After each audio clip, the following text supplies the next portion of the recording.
നമസ്കാരം. പ്രധാന വാർത്തകൾ. Flexi, Life Easy, Electronics and Home Appliances. രാഷ്ട്രീയ മാറ്റം പ്രവചിച്ച് MP വീരേന്ദ്രകുമാർ. ബീഹാർ തെരഞ്ഞെടുപ്പിന് ശേഷം ജനതാദൾ എസുമായി യോജിക്കുന്നത് ചർച്ച ചെയ്യും. കരുത്തുറ്റ വർഗീയ വിരുദ്ധ മുന്നണിക്കൊപ്പം നിൽക്കും. വിട്ടുപോയവർ നിയമസഭാ തെരഞ്ഞെടുപ്പിന് മുൻപ് തിരികെ എത്തുമെന്ന് കാനം. കേരള ഹൌസിലെ ബീഫ് വേട്ടയിൽ കള്ളപ്പരാതി കൊടുത്ത ഹിന്ദുസേന നേതാവ് അറസ്റ്റിൽ. കേരള ഹൌസിൽ വീണ്ടും പോത്തിറച്ചി വിളമ്പി തുടങ്ങി. ദില്ലി പോലീസ് നടപടി ഫെഡറൽ വ്യവസ്ഥയ്ക്ക് ആഘാതമെന്ന് മുഖ്യമന്ത്രി. നിരോധനമുള്ളപ്പോൾ ബീഫ് വിറ്റാൽ ഇതിനപ്പുറവും നടക്കുമെന്ന് വി മുരളീധരൻ. ഉന്നത വിദ്യാഭ്യാസ സ്ഥാപനങ്ങളിൽ സംവരണം വേണ്ടെന്ന് സുപ്രീംകോടതി. മെറിറ്റാവണം ഏകമാനദണ്ഡം. ദേശീയ താൽപര്യം മുൻനിർത്തി സർക്കാർ തീരുമാനമെടുക്കണം. കോടതി ലക്ഷ്മണരേഖ ലംഘിച്ചുവെന്ന് ലീഗ്. ഭരണഘടനാ വിരുദ്ധമെന്ന് MES. പൂനെ ഫിലിം ഇൻസ്റ്റിറ്റ്യൂട്ടിലെ സമരം വിദ്യാർത്ഥികൾ പിൻവലിച്ചു. ഗജേന്ദ്ര ചൌഹാനെതിരെ പ്രതിഷേധം തുടരുമെന്ന് വിദ്യാർത്ഥികൾ. ഐക്യദാർഢ്യം പ്രഖ്യാപിച്ച് ആനന്ദ് പട്വർദ്ധനടക്കം ചലച്ചിത്ര പുരസ്കാരം തിരികെ നൽകി. കേരള ബ്ലാസ്റ്റേഴ്സ് മുഖ്യപരിശീലകൻ പീറ്റർ ടൈലർ രാജിവെച്ചു. തീരുമാനം ടീമിന്റെ തുടർച്ചയായ പരാജയത്തെ തുടർന്ന് ട്രെവർ മോർഗൻ പുതിയ കോച്ച്. ഉന്നത വിദ്യാഭ്യാസ സ്ഥാപനങ്ങളിൽ സംവരണം ഒഴിവാക്കണമെന്ന് സുപ്രീംകോടതി. ദേശീയ താൽപര്യം മുൻനിർത്തി ഇക്കാര്യത്തിൽ കേന്ദ്ര സംസ്ഥാന സർക്കാരുകൾ തീരുമാനമെടുക്കണം. മെറിറ്റാകണം പ്രവേശനത്തിനുള്ള മാനദണ്ഡമെന്നും സുപ്രീംകോടതി പരാമർശിച്ചു. ആന്ധ്ര, തെലങ്കാന, തമിഴ്നാട് സംസ്ഥാനങ്ങളിലെ സൂപ്പർ സ്പെഷ്യാലിറ്റി മെഡിക്കൽ കോഴ്സുകളിലേക്കുള്ള പ്രവേശന മാനദണ്ഡത്തെ ചോദ്യം ചെയ്തുള്ള ഒരു കൂട്ടം ഹർജി പരിഗണിക്കവെയാണ് സുപ്രീം കോടതിയുടെ പരാമർശം. ഉന്നത വിദ്യാഭ്യാസ സ്ഥാപനങ്ങളിലെ സംവരണം ഒഴിവാക്കണമെന്നും മെറിറ്റ് മാനദണ്ഡമാക്കണമെന്നും കോടതി വ്യക്തമാക്കി. ഇക്കാര്യത്തിൽ രാജ്യതാൽപര്യമാണ് സംരക്ഷിക്കപ്പെടേണ്ടത്. സ്വാതന്ത്ര്യം നേടി 68 വർഷം പിന്നിട്ടിട്ടും ചില ആനുകൂല്യങ്ങൾ അതേപടി തുടരുകയാണെന്നും ഇത് മെറിറ്റിന്റെ പ്രാധാന്യം നഷ്ടപ്പെടുത്തുന്നുവെന്നും ജസ്റ്റിസ് ദീപക് മിശ്ര, PC പന്ത് എന്നിവരടങ്ങിയ ബെഞ്ച് നിരീക്ഷിച്ചു. ഉന്നത വിദ്യാഭ്യാസ രംഗത്തെ നിലവാരമുയർത്താൻ സംവരണം ഒഴിവാക്കേണ്ടത് അനിവാര്യമാണെന്ന് വ്യക്തമാക്കിയ കോടതി കേന്ദ്ര സംസ്ഥാന സർക്കാരുകൾ ഇക്കാര്യം ഗൗരവത്തോടെ കാണണമെന്നും മാർഗരേഖ പുറത്തിറക്കണമെന്നും നിർദ്ദേശിച്ചു. സംവരണം സംബന്ധിച്ച സുപ്രീം കോടതി പരാമർശം ഭരണഘടനാ വിരുദ്ധമാണെന്ന് MES പ്രസിഡന്റ് ഫസൽ ഗഫൂർ പറഞ്ഞു.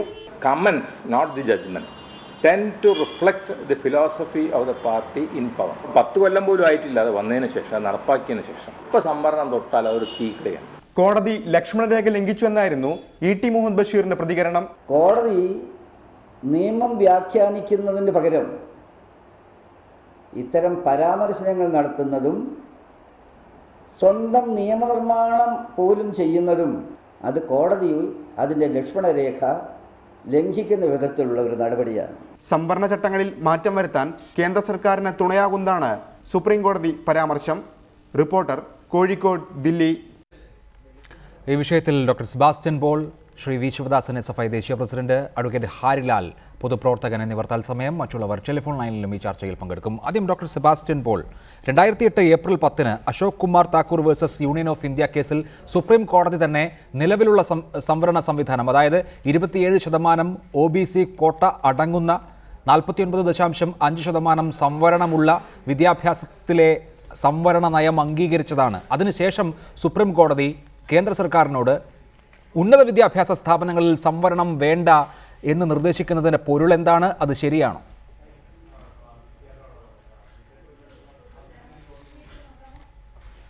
അത് സംവരണം എന്നത് ജുഡീഷ്യറിയോട് ഏറ്റുമുട്ടി പിന്നോക്ക സമുദായങ്ങൾ നേടിയെടുത്ത അവകാശമാണ്. ഇന്ത്യൻ ഭരണഘടനയുടെ ഒന്നാമത്തെ ഭേദഗതി തന്നെ 1951 ഉണ്ടായത് സംവരണം എന്ന വ്യവസ്ഥ അതിലില്ലായിരുന്നു. അതുകൊണ്ട് സംവരണ നിയമങ്ങളൊക്കെ തത്വങ്ങളൊക്കെ സുപ്രീം കോടതി റദ്ദാക്കിയപ്പോഴാണ് അനുച്ഛേദം 15-നും 16-ലും ഉപവകുപ്പ് 4 ചേർത്തുകൊണ്ട് സംവരണത്തിന് ഭരണഘടനാപരമായ സാധുത നൽകിയത്. ഇപ്പോൾ സുപ്രീം കോടതി ഇങ്ങനെ പറയുമ്പോൾ അനിശ്ചിതമായി അനന്തകാലത്തോളം സംവരണം വേണം എന്ന് ആരും ആവശ്യപ്പെടുന്നില്ല. നമ്മുടെ ഭരണഘടനയും അത് വിഭാവന ചെയ്യുന്നില്ല. പക്ഷേ ഉന്നത വിദ്യാഭ്യാസ രംഗത്ത് നിന്ന് സംവരണം പൂർണ്ണമായും ഒഴിവാക്കുന്നതിനുള്ള സമയം ആയോ? ആ ചോദ്യം നമ്മുടെ മുന്നിലുണ്ട്. ഇപ്പോൾ സംവരണത്തിനെതിരായി പല വർത്തമാനങ്ങൾ നമ്മൾ കേൾക്കുന്നുണ്ട്. BJPയിൽ നിന്നും RSSൽ നിന്നും ഒക്കെ വർത്തമാനങ്ങൾ കേൾക്കുമ്പോൾ അതിനെ അനുകൂലിക്കുന്ന, ശക്തി പകരുന്ന ഒരു പരാമർശം സുപ്രീം കോടതിയിൽ നിന്ന് ഉണ്ടായത് ശരിയല്ല. എല്ലാ കാലത്തും സംവരണത്തിൽ വെള്ളം ചേർക്കാനാണ് സുപ്രീം കോടതി ശ്രമിച്ചിട്ടുള്ളത്. അതിന്റെ ഫലമാണ് ക്രീമി ലെയർ എന്ന തത്വത്തിന്റെ ആവിഷ്കാരം പോലും. റൈറ്റ്. ശ്രീ വി ശിവദാസൻ, മെറിറ്റോക്രസിയുടെ അതേ വാദങ്ങളാണ് സുപ്രീം കോടതി ഉന്നയിക്കുന്നത്. രാജ്യത്തിൻ്റെ പൊതു താൽപര്യം പരിഗണിച്ച് ഉന്നത വിദ്യാഭ്യാസത്തിൻ്റെ നിലവാരം ഉയർത്തുന്നതിനു വേണ്ടി സംവരണം ഒഴിവാക്കുന്ന കാര്യം പരിഗണിക്കണം. കേന്ദ്ര സർക്കാരുകൾ കാലതാമസമില്ലാതെ ഇക്കാര്യത്തിൽ ഒരു തീരുമാനമെടുക്കണമെന്ന് സുപ്രീം കോടതി നിർദ്ദേശിക്കുമ്പോൾ തീർച്ചയായും കോടതിയുടെ വർഗ സ്വഭാവത്തിൻ്റെ പ്രതിഫലനം ആ നിർദ്ദേശത്തിലുണ്ട് എന്നുള്ളത് സംശയാതീതമാണ്. പക്ഷേ നമ്മുടെ നാട്ടിൽ നിയമനിർമ്മാണ സഭകൾക്ക് ഇത്തരത്തിലുള്ള നിർദ്ദേശങ്ങൾ അംഗീകരിച്ച് സംവരണം ഇനി വേണ്ട എന്ന് തീരുമാനിക്കാനുള്ള സമയമായോ? ഭരണഘടന വന്നതിന് ശേഷം നീണ്ട കാലത്തിന് ശേഷമാണ് നമുക്ക് റൈറ്റ് ടു എഡ്യൂക്കേഷൻ ആക്ട് പാസ്സാക്കേണ്ടി വന്നിട്ടുള്ളത്. അങ്ങനെ റൈറ്റ് ടു എഡ്യൂക്കേഷൻ ആക്ട് പാസ്സാക്കേണ്ടി വന്നിട്ടുള്ള ഒരു സാഹചര്യം എന്ന് പറയുന്നത് രാജ്യത്തെ ബഹുഭൂരിപക്ഷം വരുന്ന കുട്ടികൾക്ക് വിദ്യാഭ്യാസം അവസരം നിഷേധിക്കപ്പെടുന്ന ഒരു നില ഉണ്ട് എന്നുള്ളത് കൊണ്ടാണ്.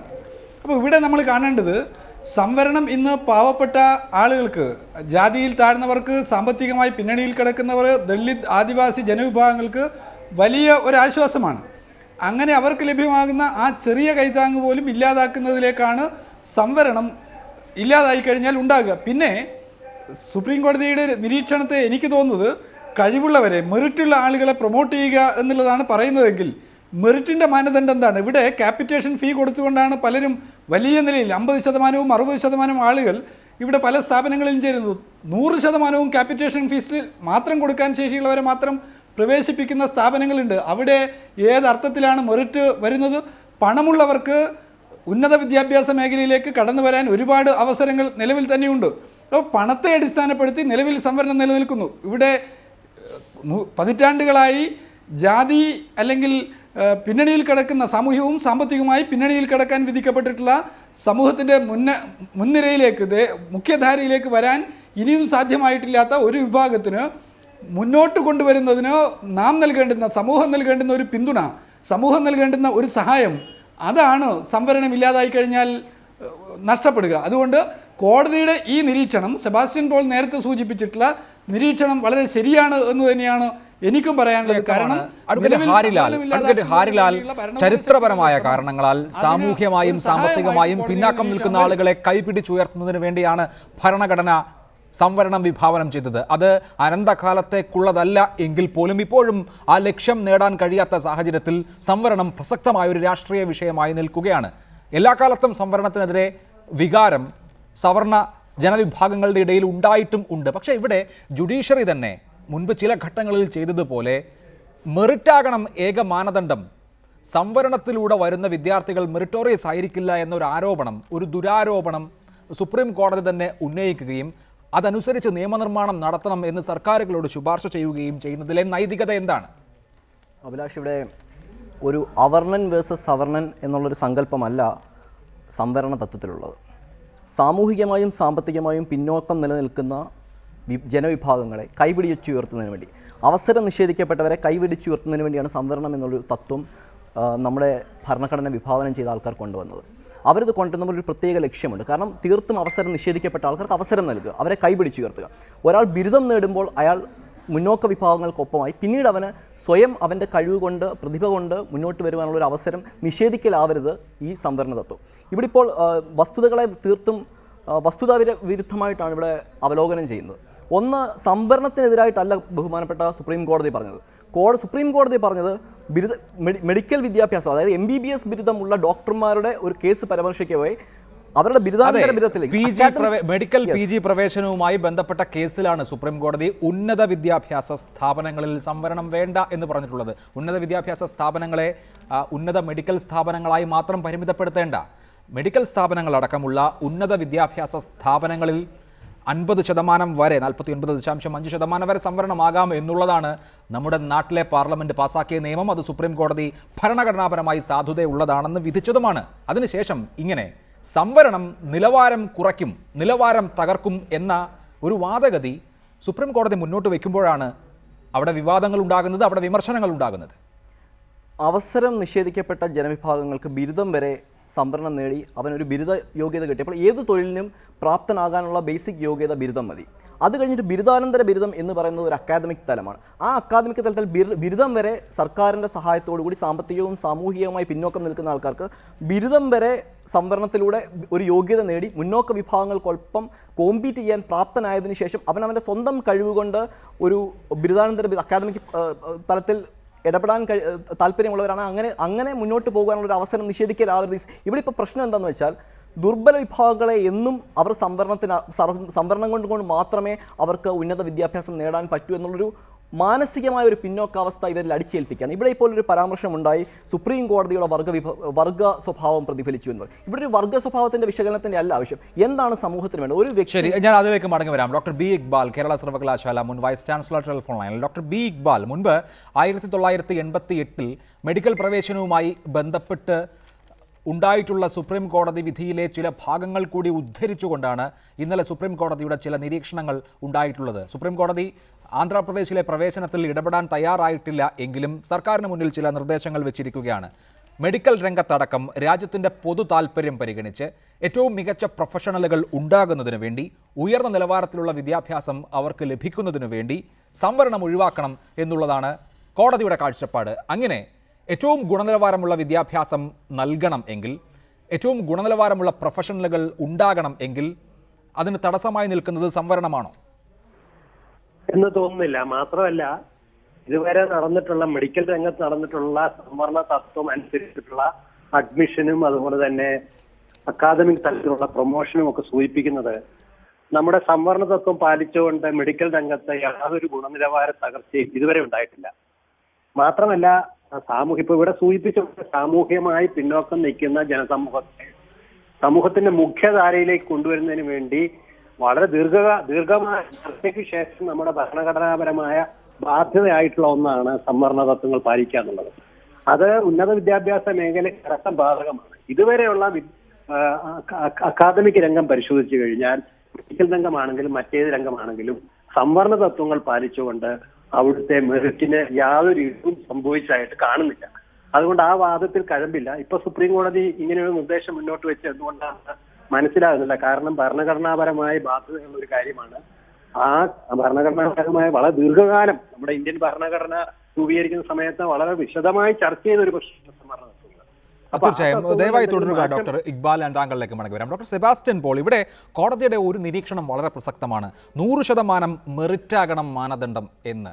യഥാർത്ഥത്തിൽ 100% മെറിറ്റാകണം മാനദണ്ഡം എന്ന് പറയാനുള്ള ധാർമ്മികാവകാശം നമ്മുടെ നാട്ടിലെ നീതിപീഠങ്ങൾക്കുണ്ടോ? TMI ഫൗണ്ടേഷൻ കേസ് മുതൽ ഇങ്ങോട്ട് വിദ്യാഭ്യാസ രംഗത്തെ കച്ചവട രംഗത്തിന് ആക്കം കൂട്ടുന്ന വിധത്തിൽ, അതായത് പണമുള്ള ആർക്കും ഉന്നത വിദ്യാഭ്യാസ രംഗത്ത് ഒരു സീറ്റ് തരപ്പെടുത്താൻ കഴിയുന്ന വിധത്തിൽ സംസ്ഥാന സർക്കാരുകളുടെ നിയമങ്ങളെപ്പോലും ദുർബലപ്പെടുത്തിക്കൊണ്ട് മാനേജ്മെൻറ്റുകൾക്ക് ആവർത്തിച്ച് അനുകൂലമായി വിധികൾ നൽകിയ നീതിപീഠമാണ് ഇപ്പോൾ 100% മെറിറ്റാണ് നോക്കേണ്ടത് എന്ന് പറയുന്നത്. വിദ്യാഭ്യാസ രംഗത്ത് വലിയ തോതിൽ ഗുണനിലവാരമില്ലായ്മ ഉണ്ടായിട്ടുണ്ടെങ്കിൽ അതിൻ്റെ ഒരു പങ്ക് കോടതികൾക്കുമില്ലേ?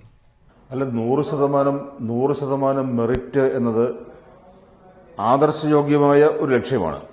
ഇപ്പോൾ ചൈനയിലെ കൺഫ്യൂഷ്യസ് അന്ന് എത്രയോ വർഷങ്ങൾക്ക് മുമ്പ് മുന്നോട്ട് വെച്ച ആശയം അതാണ്. എല്ലാ പൊതു പദവികളും വഹിക്കുന്നത് യോഗ്യതയുടെ അടിസ്ഥാനത്തിൽ മാത്രമായിരിക്കണം. പക്ഷെ അങ്ങനെ നമുക്ക് എത്തിച്ചേരാൻ കഴിയുന്നില്ല. ചരിത്രപരമായ കാരണങ്ങളാൽ വളരെയേറെ ജനവിഭാഗങ്ങൾ പിന്നോക്കം നിൽക്കുകയാണ്. അവരെ മുന്നോട്ട് കൊണ്ടുവരണം. പക്ഷേ ഈ മെറിറ്റിനെ കുറിച്ച് മാത്രം സംസാരിക്കുന്ന സുപ്രീം കോടതി ജഡ്ജിമാരെ നിയമിക്കുന്നത് എങ്ങനെയാണ്? മെറിറ്റ് നോക്കിയിട്ടാണ്.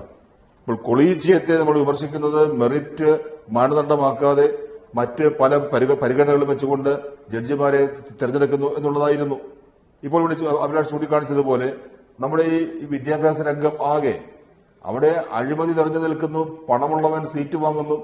അപ്പോൾ ഒരിടത്തും മെറിറ്റ് മാനദണ്ഡമാകുന്നില്ല. മെറിറ്റ് മാനദണ്ഡമാകാതിരിക്കുന്ന കാലത്തോളം സംവരണ വിഷയത്തിൽ മാത്രം അത് ഒഴിവാക്കിക്കൊണ്ട് മെറിറ്റ് എന്ന് സുപ്രീം കോടതി ആശയം മുന്നോട്ട് വെച്ചാൽ അത് എന്നെങ്കിലും ഒരിക്കൽ നമുക്ക് പ്രാപിക്കാൻ കഴിഞ്ഞേക്കാവുന്ന ഒരു ലക്ഷ്യം ആയി മാത്രമേ കാണാൻ കഴിയുകയുള്ളൂ. ഇന്നത്തെ പരിസ്ഥിതിയിൽ മെറിറ്റ് സംവരണ തത്വങ്ങളെ നിഷേധിക്കുന്നതിന് വേണ്ടി ചൂണ്ടിക്കാണിക്കാൻ കഴിയുന്ന തത്വമേ അല്ല. അഡ്വക്കേറ്റ് കാളീശ്വരം രാജ് ടെലിഫോൺ ലൈനിൽ. അഡ്വക്കേറ്റ് കാളീശ്വരം രാജ്, ഭരണഘടനാ നിർമ്മാണ സഭയിൽ വിദ്യാഭ്യാസ രംഗത്തെ സംവരണവുമായി ബന്ധപ്പെട്ട് ചർച്ച നടന്നപ്പോൾ ഡോക്ടർ BR അംബേദ്കർ പോലും വിദ്യാഭ്യാസ രംഗത്തെ സംവരണത്തിന് അനുകൂലമായി നിലപാടെടുത്തിരുന്നില്ല. പിന്നീട് സുപ്രീം കോടതി വിധികൾ വന്നതിന് ശേഷം ഭരണഘടനാ ഭേദഗതി ഇക്കാര്യത്തിൽ വേണ്ടി വന്നു. ഇവിടെ ഇപ്പോൾ സുപ്രീം കോടതി ചൂണ്ടിക്കാണിക്കുന്നത് രാജ്യത്തിൻ്റെ പൊതു താല്പര്യം പരിഗണിക്കണം. അങ്ങനെ രാജ്യത്തിൻ്റെ പൊതു താല്പര്യം പരിഗണിക്കുമ്പോൾ, വിദ്യാഭ്യാസത്തിൻ്റെ ഗുണമേന്മ പരിഗണിക്കുമ്പോൾ സംവരണം ഉന്നത വിദ്യാഭ്യാസ സ്ഥാപനങ്ങളിൽ ഒഴിവാക്കപ്പെടേണ്ട ഒന്നാണ് എന്നാണ്. അത് പ്രതിനിധീകരിക്കുന്നത് എന്ത് താല്പര്യമാണ്?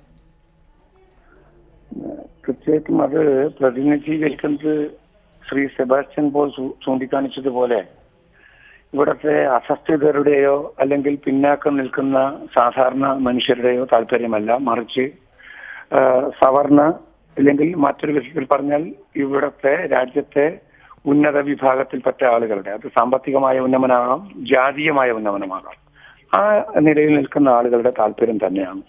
ഇത് പറയുവാൻ കാരണമുണ്ട്. 2 കാര്യങ്ങൾ ഞാൻ പ്രധാനമായിട്ട് ചൂണ്ടിക്കാണിക്കട്ടെ. ഒന്നാമതായി, ഇന്ന് ഉണ്ടായിട്ടുള്ള വിധി, ജസ്റ്റിസ് ദീപക് മിശ്രയും ജസ്റ്റിസ് പാന്തും അടങ്ങിയ ബെഞ്ചിന്റെ വിധി യഥാർത്ഥത്തിൽ പഴയ കാലത്തെ ചില വിധികളെ പിന്തുടർന്നു കൊണ്ട് എന്നുള്ള നിലയിലാണ് മുൻപോട്ട് വെക്കപ്പെട്ടിട്ടുള്ള വിധിയാണ്. മുൻപ് ഈ രീതിയിലുള്ള ഒരു വിധി ഉണ്ടായത് ജഗദീഷ് ശരന്റെ കേസിൽ ജസ്റ്റിസ് കൃഷ്ണയ്യരുടെ വിധിയാണ് എന്നുള്ളത് വിരോധാഭാസമായി തോന്നുന്നു. ജസ്റ്റിസ് കൃഷ്ണയ്യർ എന്ന് പറഞ്ഞു, ഉന്നത വിദ്യാഭ്യാസ രംഗത്ത് പ്രത്യേകിച്ചും വൈദ്യശാസ്ത്ര മേഖലയിലും മറ്റും അതുപോലെ ബിരുദ മേഖലയിലുമൊക്കെ ജസ്റ്റിസ് കൃഷ്ണയ്യർ അന്ന് ഊന്നിയത് വൈദ്യശാസ്ത്ര മേഖലയിലാണ്. അന്ന് ജസ്റ്റിസ് കൃഷ്ണയ്യർ അതിന് ഉള്ള ഉപോത്ബലകമായ വാദമായി പറഞ്ഞത്, പാവപ്പെട്ടവർക്ക് പോലും മെച്ചപ്പെട്ട ചികിത്സ കിട്ടണമെങ്കിൽ മെറിറ്റിന്റെ അടിസ്ഥാനത്തിൽ മാത്രം തുല്യതയുടെ സങ്കല്പങ്ങളെ നിഷേധിച്ചുകൊണ്ട് തന്നെ പോസ്റ്റ് ഗ്രാജുവേറ്റ് ലെവലിൽ അല്ലെങ്കിൽ മെഡിക്കൽ PG പോലുള്ള സൂപ്പർ സ്പെഷ്യാലിറ്റി പോലുള്ള വിഭാഗങ്ങളിൽ പ്രവേശനം നടത്തണമെന്നതായിരുന്നു. പക്ഷെ വാസ്തവത്തിൽ ജസ്റ്റിസ് കൃഷ്ണയ്യരുടെ വിധി പോലും യഥാർത്ഥ അർത്ഥത്തിൽ, എന്റെ എളിയ അഭിപ്രായത്തിൽ, നിശിതമായിട്ടുള്ള സാമൂഹിക വിമർശനത്തിന് വിധേയമാക്കേണ്ടതാണ്. ചില കോർണറുകളിൽ, ചില മൂലകളിൽ നിന്നെങ്കിലും അങ്ങനെയുള്ള വിമർശനങ്ങൾ ഉണ്ടായിട്ടുമുണ്ട്. എന്താണ് മെറിറ്റ്? അതാണ് വളരെ പ്രധാനമായിട്ടുള്ള ചോദ്യം. സുപ്രീം കോടതി ഈ മെറിറ്റിനെ കണ്ടിരിക്കുന്നത് എൻട്രൻസ് പരീക്ഷയിൽ ലഭിക്കുന്ന മാർക്കായിട്ട് മാത്രമാണ്. ഭംഗ്യന്തരയാണ് അല്ലെങ്കിൽ പരോക്ഷമായി മെറിറ്റിന്റെ മറ്റൊരു ഘടകമായി സുപ്രീം കോടതി കണ്ടത് ശ്രീ സെബാസ്റ്റ്യൻ ബോസ് സൂചിപ്പിച്ചതുപോലെ ഉദ്യോഗാർത്ഥിയുടെ അല്ലെങ്കിൽ പഠിതാവിന്റെ കുടുംബത്തിന്റെ സാമ്പത്തിക ശേഷിയാണ്. വാസ്തവത്തിൽ ഇത് രണ്ടുമല്ല മെറിറ്റ് എന്നുള്ള രീതിയിൽ ഇതിനൊരു പാഠഭേദം ഉണ്ടാക്കേണ്ടി വന്നിരിക്കുന്നു. ജസ്റ്റിസ് ദീപക് മിശ്രയും ജസ്റ്റിസ് പാന്തും ഇന്ന് ഈ രീതിയിലുള്ള ഒരു വിധി പുറപ്പെടുവിച്ചതിന്റെ ആവശ്യമുണ്ടായിരുന്നു. അതാണ് ഞാൻ ഉന്നയിക്കുന്ന രണ്ടാമത്തെ വിഷയം. ഈ കേസ് സുപ്രീം കോടതി മുമ്പാകെ വന്നത് ആന്ധ്രാപ്രദേശിൽ നിന്നുള്ള മെഡിക്കൽ PG രംഗത്ത് ആന്ധ്രയിലുള്ളവർക്ക് മാത്രം സംവരണം ചെയ്തു. ജിയോഗ്രഫിക് ഡിസ്ക്രിമിനേഷന്റെ കേസായിരുന്നു. അല്ലാതെ പട്ടികജാതി വർഗ വിഭാഗങ്ങളുടെയോ പിന്നാക്ക വിഭാഗത്തിന്റെയോ സംവരണം സംബന്ധിച്ചതല്ല ഈ കേസ്. അത്തരത്തിലുള്ളൊരു കേസിൽ ഈ രീതിയിൽ ജാതി സംവരണത്തിന്റെ അല്ലെങ്കിൽ സാമുദായിക സംവരണത്തിന്റെ ഒരു പ്രശ്നം വലിച്ചിട്ടുകൊണ്ട് ഈ പഴയകാല വിധികളെ ഓർമ്മിപ്പിക്കേണ്ടുന്ന നീതിന്യായപരമായ ആവശ്യം, ജുഡീഷ്യൽ റിക്വയർമെന്റ് ഈ കേസിൽ ഇല്ലായിരുന്നു. ഇങ്ങനെ ഇത് രണ്ടും കൂട്ടി വായിച്ചു നോക്കുമ്പോൾ, ഒന്ന് മെറിറ്റിനെ പറ്റിയിട്ടുള്ള വളരെ യാഥാസ്ഥിതികമായിട്ടുള്ള സങ്കുചിതമായിട്ടുള്ള കാഴ്ചപ്പാട്, 2 അനവസരത്തിലുള്ള അതേസമയം സാമ്പത്തിക താല്പര്യങ്ങളെയും സാമ്പത്തിക ശക്തികളെയും അവഗണിച്ചുകൊണ്ടുള്ള മെറിറ്റിനെ കുറിച്ചുള്ള ഏകപക്ഷീയമായ വാദമുഖം. ഈ 2 കാര്യങ്ങളും കൂട്ടി വായിക്കുമ്പോൾ മനസ്സിലാകും ഈ വിധിയുടെ സ്വരം ഇന്ത്യയിലെ സാധാരണ മനുഷ്യരുടെ, പിന്നാക്ക വിഭാഗത്തിലെ പെടുന്ന ആളുകളുടെ പരിഗണനയ്ക്ക് അല്ലെങ്കിൽ അവരുടെ താല്പര്യങ്ങൾക്ക് അനുയോജ്യമായിട്ടുള്ളതല്ല എന്ന്. അവസാനമായി ഒരു കാര്യം കൂടി ഞാൻ പറഞ്ഞിട്ടുണ്ട്. മൂന്നാമതായി, എന്നാൽ പ്രധാനമായി, പലപ്പോഴും മെഡിക്കൽ PG അല്ലെങ്കിൽ സൂപ്പർ സ്പെഷ്യാലിറ്റിയിൽ സീറ്റുകളുടെ എണ്ണക്കുറവ്, ഇതാണ് പലപ്പോഴും ഉന്നയിക്കപ്പെടുന്ന ഒരു വസ്തുത. എന്റെ അഭിപ്രായത്തിൽ ഇത് സംവരണം ഇല്ലാതാക്കാനുള്ള ഒരു കാരണമല്ല, മറിച്ച് സംവരണത്തിന് ബദലായി ഇതിന്റെ സംവരണത്തിന് ഉപരിയായിട്ട് കൂടുതൽ വലിയ സംവരണങ്ങൾ ഉണ്ടാക്കാൻ ഉതകുന്ന അല്ലെങ്കിൽ ഉണ്ടാക്കേണ്ടുന്നതിന്റെ ആവശ്യകത സൂചിപ്പിക്കുന്ന ഘടകമാണ്. ഒരു സീറ്റ് അല്ലെങ്കിൽ 2 സീറ്റ് ആയിരിക്കും ഒരു പ്രത്യേക സ്പെഷ്യാലിറ്റി വിഷയത്തിൽ ഒരു കോളേജിൽ ഉണ്ടാവുക. അപ്പൊ സംവരണം അവിടെ പലപ്പോഴും നടക്കാതെ പോവുകയാണ് ചെയ്യുന്നത്. അങ്ങനെയുള്ള ഘട്ടങ്ങളിൽ സംവരണത്തിന് സാമ്പ്രദായികമായിട്ടുള്ള മാർഗങ്ങൾക്കുപരിയായി സവിശേഷമായ സംവരണം നൽകുകയാണ് യഥാർത്ഥത്തിൽ ഇവിടെ ചെയ്യേണ്ടത്. അത് ഒരിക്കലും എൻട്രൻസ് പരീക്ഷയുടെ ഈ OMR ടെസ്റ്റിന്റെ മാർക്കിന്റെ മാത്രം അടിസ്ഥാനത്തിലാകരുത്. മെറിറ്റ് എന്ന് പറയുന്നത് വൈദ്യശാസ്ത്ര മേഖലയിൽ അടക്കം മാർക്കിലുപരിയായ സാമൂഹിക പ്രതിബദ്ധത പോലുള്ള, ധാർമ്മികത പോലുള്ള, അധ്വാനിക്കാനുള്ള ശേഷി പോലുള്ള, സഹിക്കാനുള്ള ശേഷി പോലുള്ള ഒട്ടേറെ ഘടകങ്ങളുടെ അടിസ്ഥാനത്തിൽ പുനർനിർവചിക്കപ്പെടേണ്ടതാണ്. സുപ്രീം കോടതി ഇക്കാര്യത്തിൽ ബഹുദൂരം ഇനിയും സഞ്ചരിക്കേണ്ടിയിരിക്കുന്നു എന്നാണ് എൻ്റെ അഭിപ്രായം. വ്യക്തമാണ് താങ്കളുടെ കാഴ്ചപ്പാട്. ശ്രീ V. ശിവദാസൻ, ഇവിടെ സൂപ്പർ സ്പെഷ്യാലിറ്റി തലത്തിൽ ഏറ്റവും ഉയർന്ന വിദ്യാഭ്യാസ മേഖലയിലെ സംവരണമാണ് ചർച്ച ചെയ്യപ്പെടുന്നത്. ബിരുദതലം വരെ അവസര സമത്വം കിട്ടിയ, സംവരണം കിട്ടിയ ആളുകൾ അതിനുശേഷം ഓപ്പൺ കോമ്പറ്റീഷനിൽ മാത്രം അതിനപ്പുറമുള്ള കോഴ്സുകൾ പഠിക്കാൻ ശേഷിയുള്ളവരാകണം എന്നുള്ളതാണ് വാദം. അതായത് ബിരുദതലം ആകുമ്പോഴേക്ക് അവരെ സംബന്ധിച്ചുള്ള എല്ലാ പിന്നാക്കാവസ്ഥയും മാറാൻ ഉതകുന്ന വിധത്തിലുള്ള വിദ്യാഭ്യാസം അവർക്ക് കിട്ടിയിരിക്കും. പിന്നീട് അവർ ഓപ്പൺ മാർക്കറ്റിലേക്ക് പോകട്ടെ എന്ന് ചൂണ്ടിക്കാണിക്കുന്നു. താങ്കളുടെ നിലപാട്? ഇവിടെ മെറിറ്റ് എന്ന് പറഞ്ഞാൽ എന്താണ് കോടതി ഉദ്ദേശിക്കുന്നത് എന്നുള്ളതാണ്. അട്ടപ്പാടിയിൽ ജനിച്ച് വളർന്നിട്ടുള്ള കർഷക തൊഴിലാളിയായ അല്ലെങ്കിൽ ഏറ്റവും ദരിദ്രനായിട്ടുള്ള ഒരു കുടുംബത്തിൽ ജനിച്ചു വളർന്ന കുട്ടി, ആ കുട്ടിയുടെ ഭൗതിക സാഹചര്യമല്ല ന്യൂഡൽഹിയിലെ പാർലമെൻറ്റ് സ്ട്രീറ്റിലെ ബഹുനില മാളികയിൽ അതിസമ്പന്നൻ്റെ കുടുംബത്തിൽ ജനിക്കുന്ന കുട്ടിക്ക് കിട്ടുന്ന സൗകര്യങ്ങൾ. ഇവിടെ 4G വന്നു. അട്ടപ്പാടിയിലെ ജീവിത സാഹചര്യം വ്യത്യസ്തമാണ്. അപ്പോൾ അങ്ങനെ വരുമ്പോൾ ഈ ജീവിത സാഹചര്യങ്ങളോട് മല്ലടിച്ച് വരുന്ന ഒരു കുട്ടി, ആ കുട്ടിയെ നമ്മൾ എങ്ങനെയാണ് നോക്കേണ്ടത്? ആദിവാസി കുടുംബത്തിലെ ഏറ്റവും പിന്നോക്കം നിൽക്കുന്ന കുടുംബത്തിലെ കുട്ടി എങ്ങനെയാണ് നോക്കേണ്ടത്? അത് സർവകലാശാല വിദ്യാഭ്യാസത്തോടുകൂടി ഈ പോരായ്മകളും പിന്നോക്കാവസ്ഥയും എല്ലാം പരിഹരിക്കപ്പെട്ട് കഴിഞ്ഞു എന്ന് കോടതി നിരീക്ഷിച്ചു കഴിഞ്ഞാൽ എത്രമാത്രം അസംബന്ധമാണ് ആ നിരീക്ഷണമെന്ന് തോന്നിയാൽ അത് തെറ്റാവില്ലല്ലോ. 2, കോടതി നിരീക്ഷിച്ചിട്ടുള്ള നേരത്തെ ആ ജോഗ്രഫിക്കലായിട്ടുള്ള പിന്നോക്ക ആ വിഷയത്തിൽ ആ കേസിൻ്റെ ഉള്ളടക്കത്തിലേക്ക് ഞാൻ പോകുന്നില്ല. ഈ സാഹചര്യത്തിൽ നടത്തിയിട്ടുള്ള ആ നിരീക്ഷണം, അതിൽ മെറിറ്റ് എന്ന് പറയുന്നത് മെറിറ്റ് വ്യത്യസ്തമാണ്. ഓരോ മേഖലയിലെയും മെറിറ്റ് അളക്കേണ്ടത് ഞാൻ നേരത്തെ പറഞ്ഞിട്ടുണ്ടല്ലോ, പണം കൊടുത്തുകൊണ്ട് സീറ്റ് വാങ്ങുന്ന പ്രവേശനം നേടുമ്പോൾ അവിടെ വരുന്ന ഒരു മേൽക്കൈ ഉണ്ടല്ലോ, ആ മേൽക്കൈയെ എന്താണ് പരാമർശിക്കാത്തത്? അപ്പോൾ കച്ചവട താല്പര്യവുമായി കണ്ണു ചേർക്കപ്പെട്ട ഒരു വിധിയല്ലേ ഇത് എന്നതാണ്. ഇന്ത്യയിലെ ബഹുഭൂരിപക്ഷം വരുന്ന വിദ്യാഭ്യാസ സ്ഥാപനങ്ങളിൽ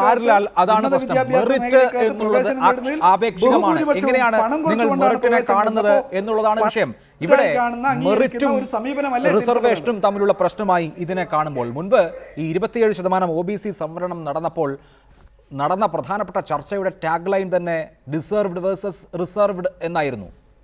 റിസർവേഷൻ കാറ്റഗറിയിൽ അഡ്മിഷൻ കിട്ടുന്ന ആളുകൾക്ക് മെറിറ്റ് ഉണ്ടാകില്ല എന്ന് സ്ഥാപിക്കുകയാണ് പരോക്ഷമായി ഈ പരാമർശങ്ങളിലൂടെ. അതെങ്ങനെ ശരിയാകും? കാരണം ഭൗതിക സാഹചര്യങ്ങൾക്കനുസരിച്ച് ഈ മെറിറ്റ് മാറി മാറി വരാം എല്ലാ മത്സര പരീക്ഷകളിലും. അട്ടപ്പാടിയിലെ മണ്ണെണ്ണ വിളക്കിൽ പഠിച്ചൊരു കുട്ടി MBBS നേടി ഡോക്ടറായി കഴിഞ്ഞാൽ ആ കുട്ടി അഭിലാഷിനെക്കാട്ടിലും എന്നെക്കാട്ടിലും പിന്നോക്കാവസ്ഥയിലാണെന്ന് പറയാൻ സാധിക്കുമോ? ബൗദ്ധികമായി ഉയർന്ന നിലവാരമുള്ള ഒരാൾ MBBS ബിരുദം എടുത്തു കഴിഞ്ഞാൽ തീർച്ചയായും ഒരു നിമിഷം IIT-കളിൽ IIM-കളിൽ അല്ലെങ്കിൽ എയിംസ് പോലെയുള്ള മെഡിക്കൽ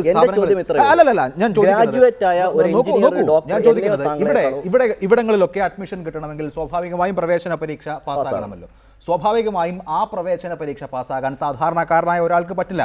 അതിന് തക്കതായ കോച്ചിങ് വലിയ തോതിൽ പണം മുടക്കി നേടാൻ കഴിയുന്ന ആൾക്ക് മാത്രമേ സാധിക്കൂ.